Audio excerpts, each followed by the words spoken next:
Aí eu vou voltar esse meu pão para meu ovo, molhar de novo, para formar uma caixinha. Ninguém vai saber que eu estou aqui, e aí vou passar de novo aqui na minha farinha de novo. Nas laterais, no pé, aí vou com carinho, calma.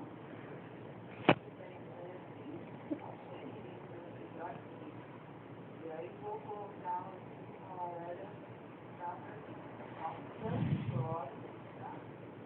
olha quando ele saiu, olha que ele saiu.